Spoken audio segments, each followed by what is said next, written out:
Yun, what's up mga kagaston? So, mamaya natin itutuloy ito. Kasi meron tayong isang customer taga Malolos, Bulacan. Ayan si sir. So, nag-usap naman sila na kung pwedeng mauna naman to. Kasi mas madaling gawin. At saka, yung isa mas malapit lang siya, taga Tarlac. Si sir taga Malolos, Bulacan.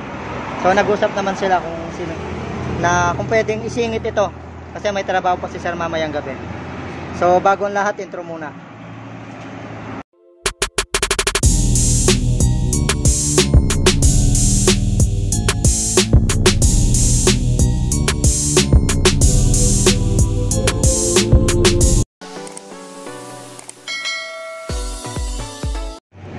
So yun mga kagasto, nabuksan na natin yung makina ni sir. Ang auto nga pala nito, sabi ni sir, is 74,000 km. So first time niyang mabuksan ngayon. So pagkabukas ko, ito po yung nakita natin. Siyempre unang-una, yung kanyang propeller, ayan, sumayad na ng todo, umikot na siya. So grabe na yung sobrang lalim na siya. So 74k auto, ngayon palang napa-check up. Tapos, ma-vibrate na daw yung makina ni sir. So ito yung dahilan. Yung isang balancer damper niya, so basag na, naging tatlo na. Tapos yung isang damper, ito may ano na rin. So isang damper basag, tapos yung isa may kanal na. Tapos isa pa sa nakita natin dahilan kaya ma-vibrate, yung kanyang wave washer, ayan, naging 3/4 moon. Naging ano na, dalawa, ayan. Tapos ang gagawin natin dito niyan, normal na ginagawa natin madalas sa Raider FI. Magpapalit na tayo ng balancer damper, balancer spring, wave washer. Lalagyan na rin natin ng balancer pin guide. Dahil ang model nito is 2018, wala pa silang ganon. Ang meron lang ganon is mula 2020 model dun sa unang MotoGP na ganitong kulay. Tapos hanggang sa lahat ng bago ngayon, meron ng balancer pin guide.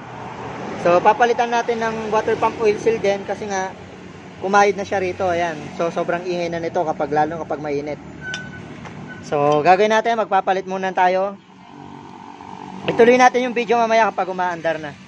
Di na natin papakita yung proseso kasi may mga previous process naman tayong ganun sa mga video natin.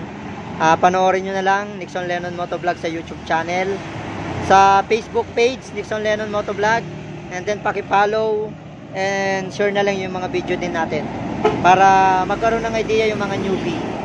So salpak muna natin yung mga dapat palitan. Syempre located yung shop natin, Kakutod, Mabalacat, Pampanga. MacArthur Highway lang po, near Dolores, Mabalacat, Pampanga. Harap po siya ng hardware, microbike tsaka microbike. So ayan, may mga genuine parts po tayo ng Raider dito. So, ayusin muna natin, tuloy natin yung video mamaya pag umandar na. So, yun mga kagaston, okay na yung motor ni sir. Ayan, balik tayo na ulit. So, ayan yung mga pinalitan natin, lahat genuine parts. Available po sa shop natin yan. So, si sir pala, taga Malolos, Bulacan. So, yun, hanggang dito na lang yung video natin. Paki-follow, like, and subscribe. At paki-share na rin yung video natin. Thank you for watching. God bless.